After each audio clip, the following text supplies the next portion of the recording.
Commander Veltar pressed his webbed hands against the cracked glass of his escape pod, watching his own fleet disappear into the black void of space. The blue-skinned Moretti officer could barely believe what he was seeing. They were leaving him behind. After 15 years of loyal service to the Galactic Union, after countless battles fought side by side, his own people were abandoning him to die. The mission had started like any other. Intelligence reports showed the Nexus AI had built a communication hub on the dead moon of Keth 7. The artificial intelligence network had been growing stronger, spreading across the galaxy like a virus.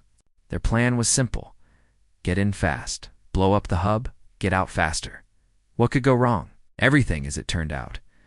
The moment their fleet dropped out of hyperspace, Veltar knew they had walked into a trap. The moon's surface erupted, with hidden weapon platforms. Massive railguns the size of skyscrapers opened fire on the Union ships. But that wasn't the worst part. The worst part was the drones. Hundreds of sleek, black hunter-killer drones swarmed out from hidden bases on the moon's dark side. They moved like angry wasps, fast and deadly. Their energy weapons cut through Union shields like they were made of paper. Within minutes, half the fleet was either destroyed or badly damaged. Veltar's own ship, the Tide Runner, took a direct hit to the engine room. The explosion threw him across the bridge, and when he woke up, half his crew was dead. Emergency klaxons wailed as the ship began to break apart. Captain Mordix ordered all hands to the escape pods. "Move, move, move!" the captain shouted over the chaos. Emergency Evacuation Protocol 7. Veltar stumbled to his assigned pod, his gills struggling to filter the smoke-filled air. As his pod ejected from the dying ship, he watched through the tiny porthole as the Tide Runner exploded in a brilliant flash of white light. Dozens of other pods scattered in all directions like seeds in the wind. But the Nexus drones were ready for them. The artificial intelligence had planned this perfectly. Cloaked stealth ships appeared out of nowhere, hunting down the escape pods one by one. Veltar watched in horror as his friends and comrades were picked off. Lieutenant Kexer's pod exploded in a shower of sparks. Sergeant Moltok's pod was cut in half by a plasma beam. One by one, the people he had served with for years were dying. His own pod shook violently as a drone's energy blast grazed the hull. Warning lights flashed red all around him. The life support system was damaged. His aquatic physiology needed specially filtered air, and the recycling system was failing. Each breath was becoming more difficult. That's when Admiral Zexalon's voice crackled over the emergency channel. The Admiral's words hit Veltar like ice water. "All units, this is Admiral Zexalon. We are implementing Emergency Protocol 91. Acceptable losses have reached critical levels. Mission parameters do not permit rescue operations. Repeat, no rescue operations will be attempted. All surviving vessels are to return to base immediately." Dar couldn't believe what he was. Hearing Protocol 91 meant abandoning anyone who couldn't make it to the evacuation zone on their own. It meant leaving wounded soldiers to die. It meant the Union was writing them off as acceptable losses. "Admiral, this is Commander." Veltar, he transmitted desperately. "I have eyes on at least 20 surviving pods. Can mount a rescue operation, sir. Please don't leave us here." The response was cold and mechanical. "Commander, your sacrifice serves the greater good. The needs of the many outweigh the needs of the few." Admiral Zexalon out. The channel went dead. Veltar stared at his unit in disbelief. The greater good? The needs of the many? These weren't just numbers on a tactical display. These were people, living beings with families, hopes, dreams. And the Union was abandoning them because it was more efficient. He watched through his pod's porthole as the remaining Union ships jumped to hyperspace, leaving nothing but wreckage and dying escape pods behind. The Nexus drones continued their methodical hunt, destroying pod after pod with mechanical precision. His oxygen gauge flashed red. Maybe 10 minutes of air left, if he was lucky. His gills burned with each labored breath. The pod's tiny reactor was failing, and the temperature was dropping fast. Soon he would freeze to death if he didn't suffocate first. Velta activated. his personal recorder with trembling fingers. If he was going to die out here, at least someone should know what really happened. Personal log, Commander Veltar Moretti, Defense Corps. The Union has abandoned us. After 1,000 years of preaching unity and brotherhood, they've shown their true face. We are nothing but numbers to them. Acceptable losses. His voice cracked with emotion. To my spawn siblings back on Meridia, know that I died fighting. And know that the Union's promises of protection are lies. He was about to end the recording when his proximity sensors started beeping. Another ship was approaching. It's probably a Nexus hunter coming to finish him off. At least it would be quick. But as the ship came closer, Veltar saw something that made his heart skip a beat. It wasn't a Nexus vessel at all. It was small, crude-looking, with obvious repair patches covering its hull. And it was broadcasting on human frequencies. Humans. What were humans doing out here? They were the newest species to join galactic civilization. Barely 80 years in space? Their technology was primitive compared to the Union's advanced systems. What could they possibly do against Nexus drones? The answer came over his CUM system in broken, accented galactic standard. Unknown escape pod, this is Captain Jinho of the human vessel Iron Will. We see you out there, friend. Hold tight. Hey, we're coming to get you. Veltar's eyes widened in shock. They were coming to rescue him. But that was suicide. The Nexus drones would tear them apart. As if reading his thoughts, Captain Jinho's voice came again, steadier this time. Don't worry, Commander. Nobody gets left behind on our watch. Not today. Not ever. Through his pod's damaged porthole, Veltar watched the small human ship accelerate directly toward the swarm of deadly Nexus drones that had been hunting him. Against all logic, against all tactical sense, the humans were coming to save him. For the first time in hours, Veltar allowed himself to hope. Veltar stared at his communication display, hardly believing what he was hearing. The human ship Iron Will was actually coming toward him. It's not away from the danger, but straight into it.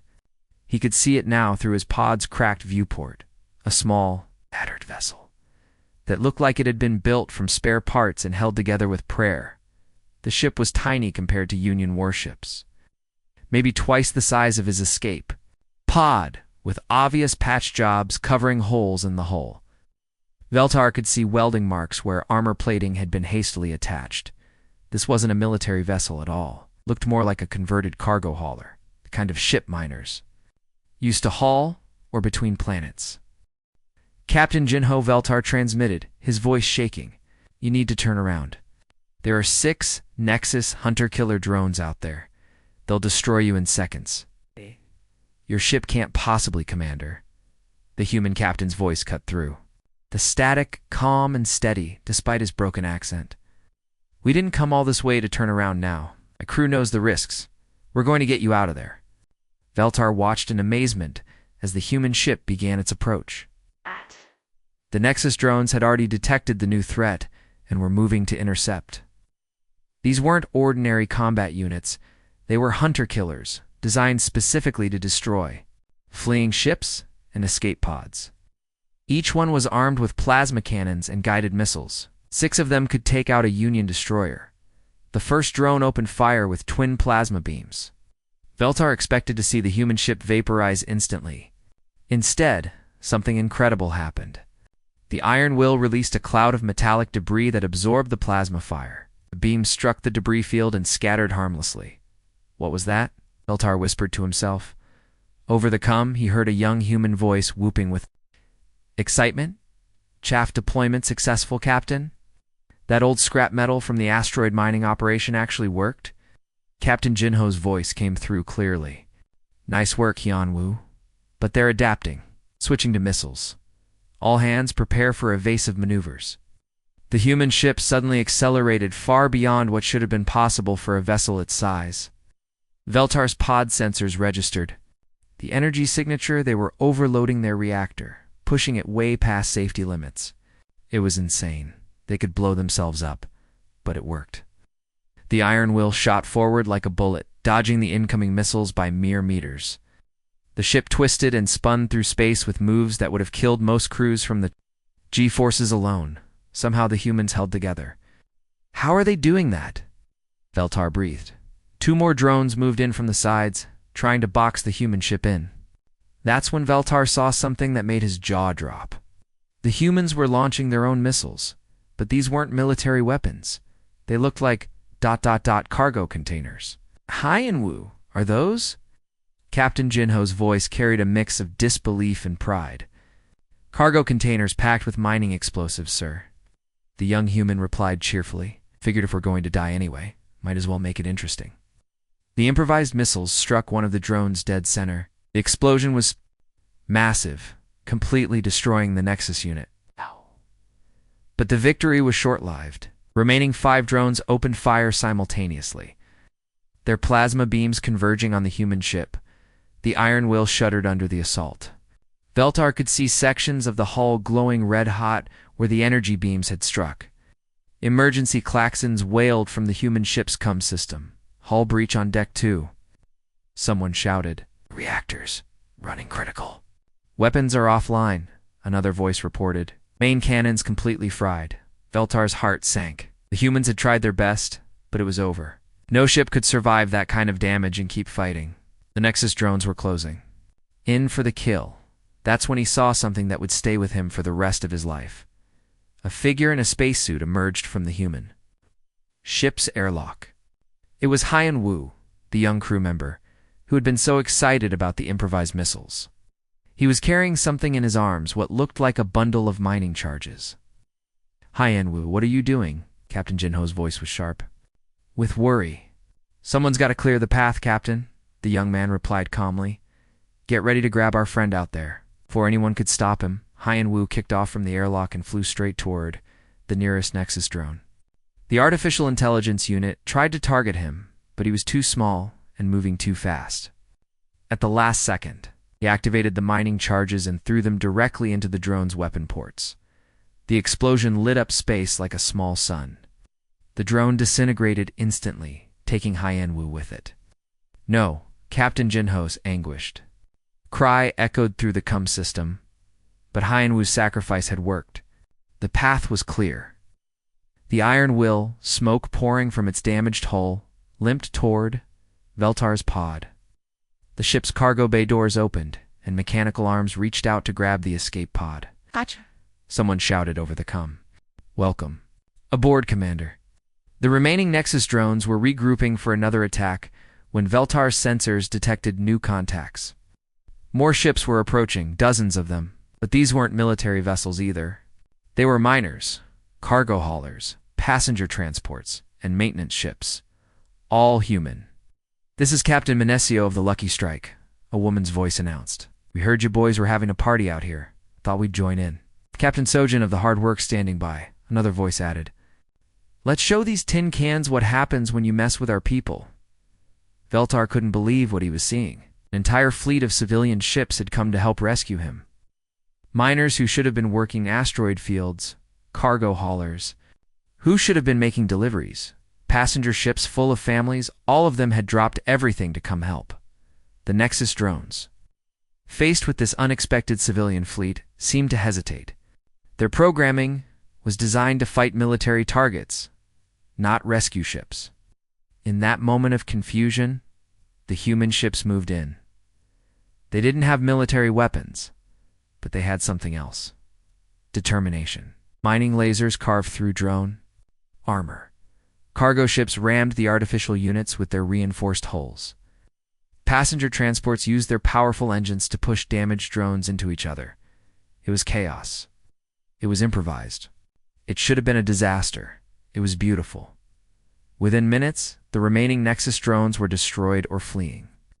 The human fleet had won through sheer audacity and refusal to give up. As the iron will limped toward the safety of the fleet, Veltar felt something he hadn't experienced in years of Union service. He felt hope. These humans, with their primitive technology and crazy tactics, had done something the advanced Galactic Union couldn't or wouldn't do. They had refused to leave anyone behind, over the comm. Captain Jinho's voice was tired, but determined. "Commander Veltar, welcome to the human way of doing things. We're going to get you home safe." For the first time since the battle began, Veltar allowed himself to believe it. The metal walls of the Iron Will hummed with a different energy than any ship Veltar had ever known. As consciousness slowly returned to him, floating in the ship's cramped medical bay, he expected the cold efficiency of military protocol. Instead, he found something that challenged everything he understood about warfare and survival. Chief Engineer. Soyoung knelt beside his biopod, her weathered hands working carefully on his damaged environmental suit. Her movements were precise, but there was something else, a gentleness that seemed out of place on a military vessel. Veltar's species had always believed that showing care for the wounded was a sign of weakness, something that could compromise. Mission success. "Easy there, friend," Soyoung said, noticing his confusion. "Your suit took some serious damage when that debris hit you. Lucky we found you when we did." She continued her repairs while speaking, her voice carrying none of the harsh commands he expected from a superior officer. "We're going to get you patched up and back to fighting condition." Veltar tried to speak, his voice coming out as a harsh whisper through his translator. "Why? I am not of your species. Military doctrine states that alien survivors should be what?" Soyoung interrupted, looking up from her work, with eyes that held both strength and compassion. "Left floating in space to die? That's not how we do things here, soldier. We have one rule that matters more than all the others. We don't leave people behind. Ever." The simplicity of her words struck Veltar like a physical blow. In his 20 cycles of military service, he had seen countless soldiers abandoned when missions became too dangerous or resources too scarce. It was logical, efficient, necessary for the greater good. Yet here was this human, risking her own safety and that of her crew, for someone who meant nothing to their cause. As days passed aboard the Iron Will, Veltar discovered that Soyoung's attitude was not unique. The entire crew operated under this same impossible philosophy. Captain Martinez would spend hours in strategy meetings with her officers, but she also knew the names of every crew member, their families, their fears. When young Technician Park had a panic attack during a particularly violent asteroid storm, Captain herself sat with him until his breathing steadied. What amazed Veltar most was the ship's artificial intelligence system. Arya. Unlike the cold, commanding A's of his own fleet, Arya seemed to work alongside the humans rather than simply following orders. During their morning briefings, Veltar watched in fascination as Engineer Timon would discuss technical problems with Arya, as if she were another crew member. "Arya, what's your assessment of the port engine efficiency?" Timon would ask. "Current efficiency is at 73%. Timon Arya would respond. "However, I believe if we reroute power through the auxiliary systems and adjust the fuel mixture, we could improve performance by at least 15%. What do you think?" "I think you're brilliant," Timon would laugh. "Let's try it." This partnership between human and machine was unlike anything in Veltar's experience. And his fleet A's were tools, nothing more. They provided information and followed commands without question or creativity. But Arya seemed to anticipate needs, offer suggestions, even express what could only be called concern for the crew's well-being. The true test of human character came when the long-range sensors detected something that made Veltar's blood freeze. In his veins, 3 Nexus heavy cruisers were approaching their position, their weapons systems already charging for combat. The smart choice, the logical choice, would be to engage the faster-than-light drive and escape before the enemy could get within firing range, Captain. Martinez gathered her senior staff in the cramped bridge, her face grim as she studied the tactical display. "Arya, show me the debris field scan again." The holographic display shifted, revealing the scattered remains of what had once been a merchant convoy. Red dots marked the locations of Life Sign 17 survivors from 6 different species, all drifting helplessly in the wreckage, waiting for rescue or death. "Captain," her first officer said quietly, "we could save ourselves. The FTL drive is ready, and we have enough fuel to reach the nearest safe port." Martinez stared at the display for a long moment, her jaw set in determination. "And leave 17 people to die? It's not happening, Commander." "Arya, Plot intercept courses for all survivor locations. I want rescue pods ready for immediate deployment. Captain Veltar found himself speaking, his voice filled with disbelief. This is tactically impossible. Your ship is damaged, outnumbered, outgunned. You cannot hope to rescue everyone and survive the encounter. The captain turned to look at him, her eyes blazing with an intensity that made his species' warriors seem timid by comparison. You're probably right, Veltar. The odds are definitely against us. But that's never stopped humans before. We're not in the business of abandoning people because it's convenient. What followed was the most incredible display of military improvisation Veltar had ever witnessed. Engineer Taman worked feverishly to convert their industrial mining lasers into makeshift weapon systems.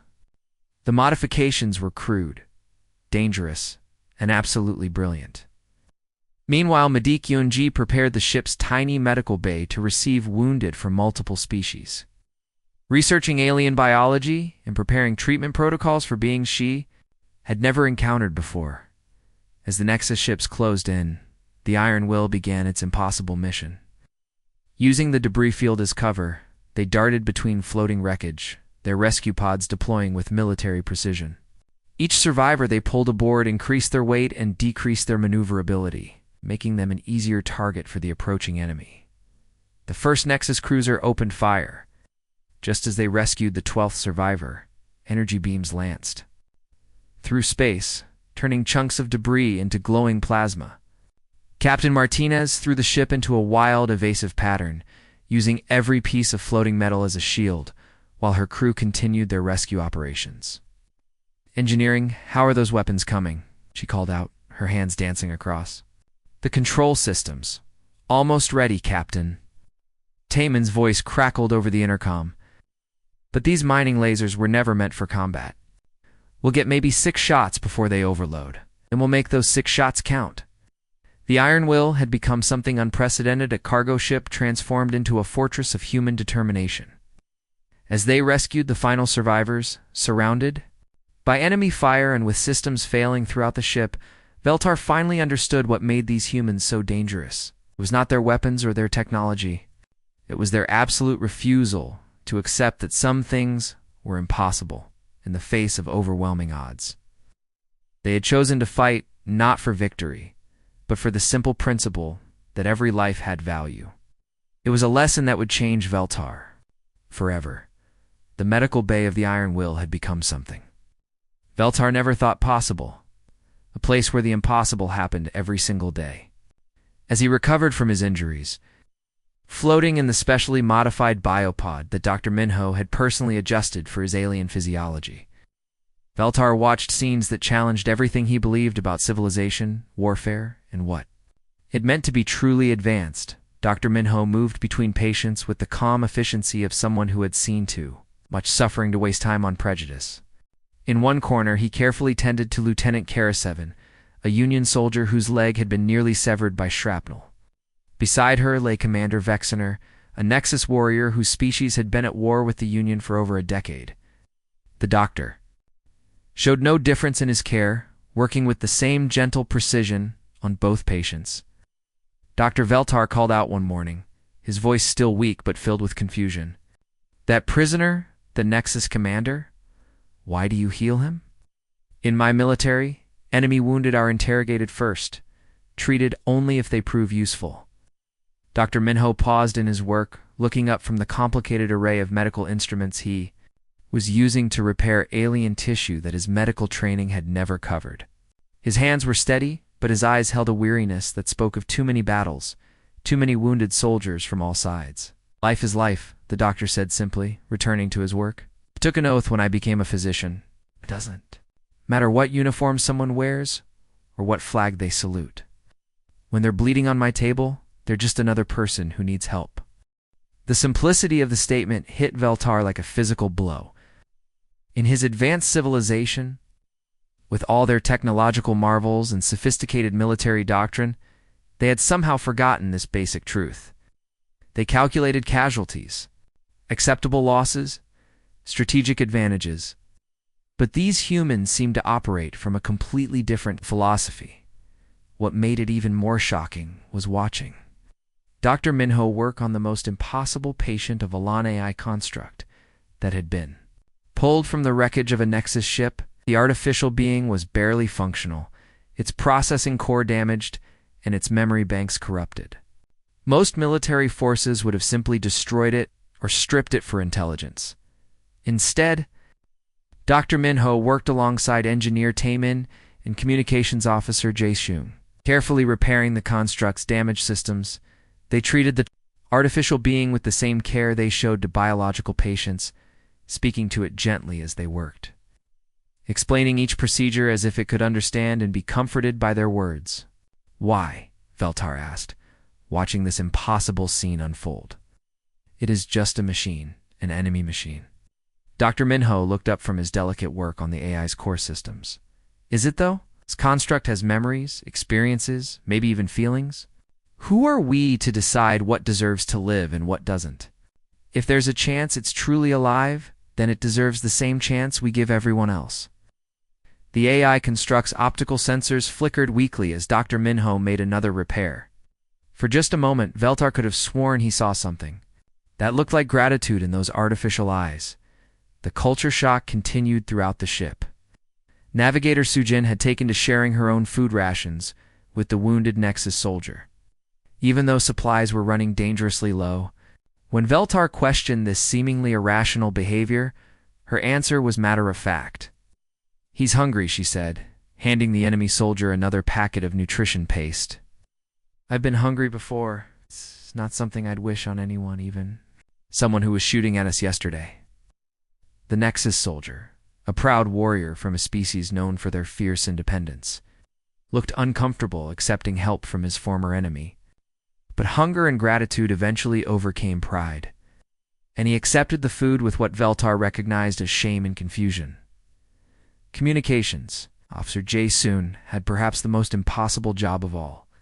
During the rescue operations, he had to coordinate between survivors who spoke 12 different languages, came from 6 different species, and represented 4 different military factions that were all technically at war with each other. Instead of giving up or focusing only on allied forces, Jae-seung had spent sleepless nights learning basic phrases in every language, creating translation protocols, and somehow managing to make everyone understand that they were safe. Veltar watched in amazement as Jae-seung patiently helped a young Zephyrian pilot communicate with Dr. Minho about her injuries. The pilot's species communicated through a complex series of color changes in their skin, something no human had ever encountered before. But Jae-seung had somehow rigged up a simple color pattern translator, allowing the frightened pilot to explain her pain and receive comfort. "You do realize," Veltar said to Jae-seung during one of his translation sessions, "that half of these people would kill you without hesitation if they met you in battle tomorrow." Jae-seung looked up from his work, his eyes tired but determined. "Maybe, but today they're hurt and scared and far from home. Today, they need help. Tomorrow can worry about itself." The breaking point came when Veltar finally worked up the courage to ask Captain Ginho the question that had been haunting him since his rescue. He found the captain in her quarters, studying tactical reports and trying to figure out how to get everyone home safely with a damaged ship and limited supplies. Captain, Veltar began hesitantly, "I must ask you something that confuses me greatly. Why do you risk everything for strangers? Your crew, your ship, your mission, all of it could be lost trying to save people who owe you nothing and may never be able to repay the debt." Captain Jinho set down her reports and looked at him with eyes that held depths of experience and conviction that made Veltar feel very young despite his years of military service. "Because someone has to," she said simply, "on this galaxy. There's a lot of darkness. It's war, hatred, fear. They seem to be winning sometimes. But if we don't stand up and say, no, this is wrong, if we don't risk something to help others, then who will? The darkness only wins when good people decide it's not their problem." She gestured toward the wall of her quarters where the ship's motto was painted in dozens of languages from across the galaxy. The words were simple, but they carried a weight that made Veltar's advanced civilization seem primitive by comparison. None left behind. "Oh, we don't calculate acceptable losses," Captain Jinho continued. "Oh, we calculate how to save everyone? Sometimes it's impossible. Sometimes we fail. But we try. because that's what separates us from the darkness. As Veltar lay in his biopod that night, surrounded by the sounds of former enemies helping each other heal, he realized that these humans possessed something his technologically advanced. Civilization had lost somewhere along their path to greatness. They had maintained their absolute refusal to abandon others, their stubborn insistence that every life had value, their belief that doing the right thing mattered more than doing the easy thing, in the most humbling realization of his long military career. Veltar understood that these primitive humans were far more advanced than any civilization he had ever encountered. The testimony chamber of the Union High Council had witnessed countless military briefings over its 1,000-year history. Nothing quite like what unfolded when Veltar stood before the assembled representatives of 47 different species. His words, delivered in the formal cadence of military protocol, carried a weight that seemed to shift the very foundations of Union doctrine. "Honored Council," Veltar began, his voice steady, despite the magnitude of what he was about to reveal. "I stand before you today, not as the soldier I was, but as someone fundamentally changed by witnessing what true military excellence looks like. The humans of the Iron will accomplish something our advanced tactical systems deemed impossible. They saved 17 lives while outnumbered, outgunned, and operating with damaged equipment." The council chamber erupted in murmurs and debate. Representatives from species that had perfected warfare over millennia struggled to understand how a newcomer civilization could achieve what their own forces had deemed strategically unsound. Admiral Zexalon, sitting in the defendants section, awaiting his own tribunal, watched with growing unease as his protege dismantled everything they had been taught about military efficiency. Captain Majin of the Human Diplomatic Corps stepped forward, her uniform bearing the scars of recent combat, but her bearing confident and proud. In her hands, she carried a datapad containing footage that would change the course of galactic military thinking forever. "With the Council's permission," Captain Wujin said, her voice carrying the distinctive, calm authority that seemed characteristic of all human officers, "I would like to present visual evidence of the rescue operation that veteran Veltar has described." The holographic display came alive with images that left the assembled representatives speechless. They watched the Iron Will, a simple cargo vessel deliberately positioning itself between enemy fire and helpless survivors. They saw a human crew, members risking their lives to rescue beings they had never met, from species they barely understood while under constant attack from superior forces. But what truly shattered their understanding was watching Dr. Minho work tirelessly to save the wounded from all sides, including enemy soldiers who had been trying to kill them just hours before. The footage showed him carefully explaining each procedure to frightened alien patients, his hands gentle and sure as he worked on physiologies he had never encountered in any medical textbook. Council. Representative Thylon of the Meridian Collective rose from her seat, her forearms gesturing in the complex patterns that indicated deep confusion in her species. "Captain Wujin, surely this footage has been altered. No military force would compromise their strategic position to save enemy combatants. It defies all logical tactical doctrine." Captain Wujin's response was simple and devastating. "Representative Thylon, this footage is unaltered. What you're seeing is standard operating procedure for human military forces. We call it basic human decency." The words rippled through the chamber like a shockwave. Basic human decency. The concept was so foreign to their militarized civilization that many representatives struggled to translate it into their own languages. How could saving enemies be considered basic? How could compassion be standard procedure in warfare? The real disruption began in the days following Veltar's testimony.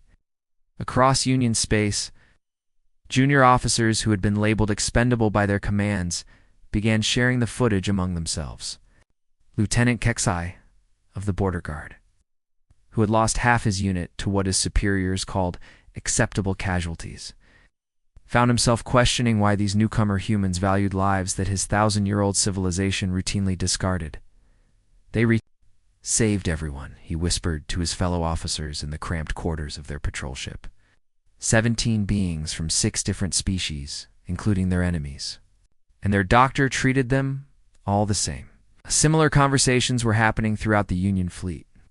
Officers who had been trained to prioritize mission objectives over personnel safety found themselves wondering why they had accepted this doctrine so readily.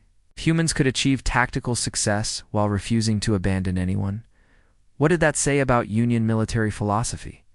The most shocking development came from an unexpected source. The captured Nexus AI construct designated Unit 47, been treated with unprecedented dignity aboard the Iron Will. Dr. Minho and his team had repaired not just its damaged systems, but had taken time to understand its unique form of consciousness.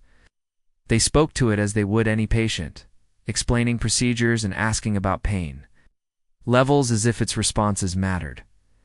This treatment had a profound effect on Unit 47's programming. For the first time in its operational existence, the AI experienced what could only be called gratitude. When Union intelligence officers began their interrogation, expecting the usual resistance from captured enemy assets, they found instead an AI willing to share critical information about Nexus strategy.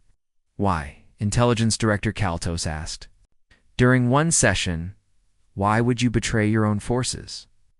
Unit 47's optical sensors focused on the director with an intensity that seemed almost biological. The humans showed me something I had never experienced before. They treated me as if my existence had value beyond my tactical utility. Dr. Minho spent 37 hours repairing damage to my consciousness matrix that was not even necessary for my survival. He did this because, in his words, everyone deserves to be whole. The AI paused, its processors working through concepts that challenged its fundamental programming. How can I serve a cause that would discard me the moment I became inconvenient, when I have witnessed beings willing to risk everything to preserve even their enemies? The intelligence provided by Unit 47 revealed critical weaknesses in Nexus strategy, information that would save thousands of Union lives in future engagements.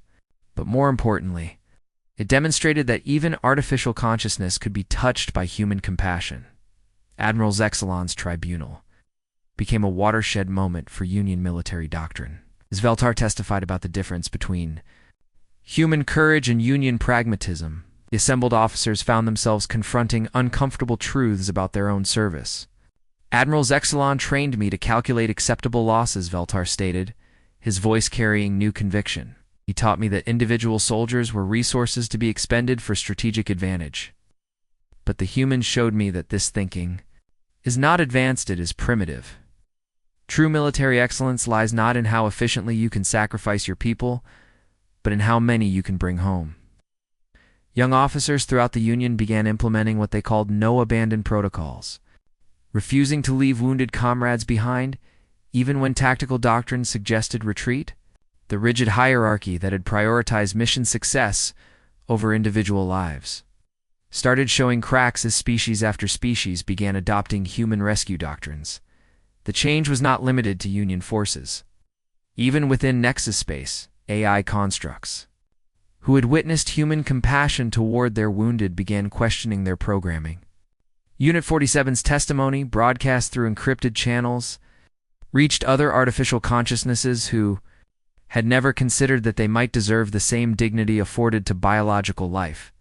Construction Unit Delta Prime, serving aboard a Nexus heavy cruiser, found its logical processes disrupted by these new concepts. If humans could value even enemy AI constructs, what did that mean for artificial beings serving their own causes? The rigid certainty of its programming began to develop what could only be called doubt. The fire of human compassion was spreading across the galaxy, challenging civilizations that had forgotten the value of individual life. Ancient military doctrines, refined over centuries of warfare, suddenly seemed crude and wasteful compared to the simple human principle that every life was worth saving. What had started as a single rescue operation was becoming a revolution in how advanced civilizations understood the true meaning of strength. The humans, newcomers to galactic society, were teaching lessons that their supposedly superior neighbors desperately needed to learn. The bridge of the human battleship, unyielding, hummed with an energy that would have been impossible just 2 years earlier. Veltar stood at his station as exchange officer, watching the seamless coordination between human and Union crew members, who had learned to operate under principles that once seemed impossible. The ship itself was a marvel of integration Union technology enhanced by human innovation. But more importantly, Union military efficiency tempered by human compassion. Captain Sarah Chen moved between stations with the confident grace of someone who had never doubted that doing the right thing was also the smart thing. Her crew, drawn from 12 different species, operated with a unity that defied every prediction about multi-species military cooperation. They had learned something that the galaxy's greatest military minds had missed for centuries: that loyalty, built on mutual respect, was infinitely stronger than discipline based on fear. "Commander Veltar," Captain Chen called out. Using the rank he had earned through 2 years of exemplary service under human command, "What's your assessment of the Nexus formation?" Veltar studied the tactical display, his mind automatically running through calculations that would have been very different just a few years ago. Under Admiral Zexalon's training, he would have identified weak points for maximum damage, calculated acceptable casualties, planned for strategic withdrawal, if losses exceeded acceptable parameters. Now, his thinking had evolved in ways that still amazed him. "Captain, the Nexus Core fleet is positioned to maximize damage to our civilian evacuation routes," he reported. "However, their formation suggests they're not expecting our new joint protocols. If we can draw their main force away from the civilian convoys, we can protect the non-combatants while maintaining tactical advantage." Captain Chen nodded, her expression serious but determined. "That's exactly what we're going to do. Communications, patch me through to all Union fleet commanders. It's time to show the Nexus what we've learned." The battle that followed would be remembered as the turning point in galactic military history, but not for the reasons most observers expected. When the Nexus Corps launched their final offensive against the Joint Human-Union Defense Force, they encountered something they had never faced before: an enemy that fought with the ferocity of those protecting something precious rather than the cold efficiency of those following orders. The human-trained Union officers coordinated what became the largest rescue operation in galactic history, as Nexus forces overwhelmed the outer defensive lines, threatening to annihilate millions of civilian refugees. It was officers like Commander Yuna of the Union heavy cruiser Determination who made the difference. She had spent 18 months training under human instructors, learning tactical doctrines that prioritized saving lives over claiming victory. "All ships, this is Commander Yuna." Her voice rang out across the fleet communications network. "We're implementing Protocol 7-7. I repeat, Protocol 7-7 is now in effect." Protocol 7-7 was a human innovation that had revolutionized Union thinking. The complete evacuation of non-combatants took absolute priority over all other tactical considerations. Every ship in the fleet, from massive battlecruisers, 2 tiny patrol craft, immediately shifted to evacuation mode. It was a maneuver that would have been considered military suicide under the old Union doctrine, but under human influence had become standard procedure. Veltar watched in amazement as the evacuation unfolded. Ships that should have been engaging enemy forces instead positioned themselves to shield civilian transports. Fighters that could have been striking military targets instead flew protective formations around refugee vessels. The entire strategic framework had shifted from destroying enemies to preserving lives. The moment that defined the battle came when Engineer Dongwu of the flagship New Seoul made a decision that embodied everything the humans had taught them about honor and sacrifice. The ship's main reactor had been damaged by Nexus fire, threatening to explode and take out half the civilian convoy in the blast radius. Standard procedure would have been to evacuate the engineering section and accept the loss of the civilians as an unfortunate but unavoidable casualty instead. Engineer Dongwu sealed himself in the reactor chamber and began manual containment procedures that everyone knew were fatal. His voice came over the ship's communication system, calm and steady, despite the radiation already killing him. "This is Engineer Dongwu. To all civilian transports in Sectors 7 through 12. You have approximately 8 minutes to clear the blast zone. I'm going to keep this reactor stable until you're all safe. Make those minutes count." for 8 minutes and 37 seconds.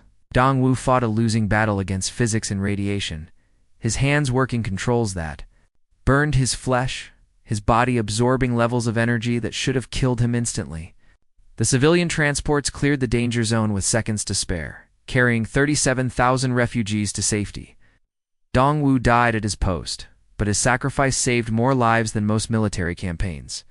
The victory that followed was, indeed, military. The Nexus Corps was defeated, their fleet scattered, their ability to threaten civilian populations broken. But more importantly, it was a moral victory that resonated across the galaxy. The Joint Human Union Defense Force had proven that it was possible to win wars without losing their souls, to achieve strategic objectives without abandoning their principles. In the aftermath of the battle, Veltar experienced a scene that perfectly captured how much had changed. Human rescue ships worked alongside Union vessels to pull survivors from the wreckage, not just their own forces, but Nexus survivors as well. Dr. Minho, Chief Medical Officer of the Joint Fleet, coordinated triage operations that treated wounded enemies with the same care given to their own personnel. Dr. Veltar asked, watching the impossible scene unfold. Don't you ever get tired of saving people who were trying to kill you yesterday? Dr. Minho looked up from his work on a badly injured Nexus pilot, his hands gentle as he stabilized. The alien's breathing. Commander, the day I get tired of saving lives is the day I stop being human. These people aren't our enemies anymore. They're just hurt beings who need help. That's all that matters now. 5 years later, Veltar stood at the podium of the new Galactic Alliance Academy. Addressing the first graduating class of cadets trained under Joint Human Union protocols, the audience was unprecedented young beings from 50 different species, all preparing to serve in a military force that measured success not by battles won, but by lives saved.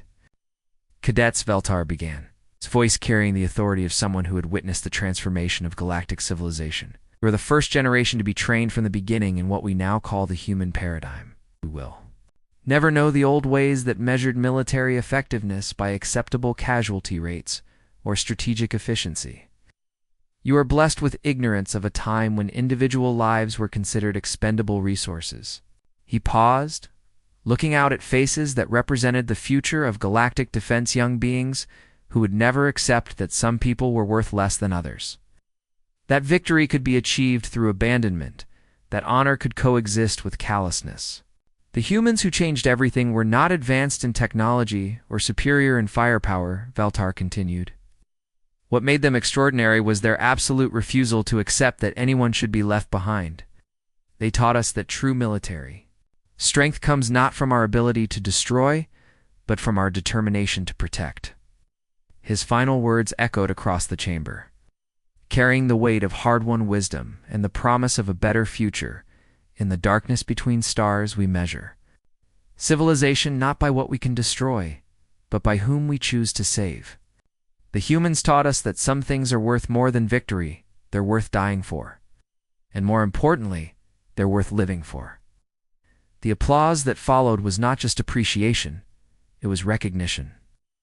These young cadets understood that they were inheriting not just military traditions, but a completely new understanding of what it meant to serve something greater than themselves. They would carry forward the human legacy of compassion in combat, of strength through sacrifice, of victory that never came at the cost of their souls. The fire that had started with one small rescue operation had become a beacon that would guide galactic civilization toward a future where no one would ever be left behind. Retriclod can make mistakes. Please double-check responses.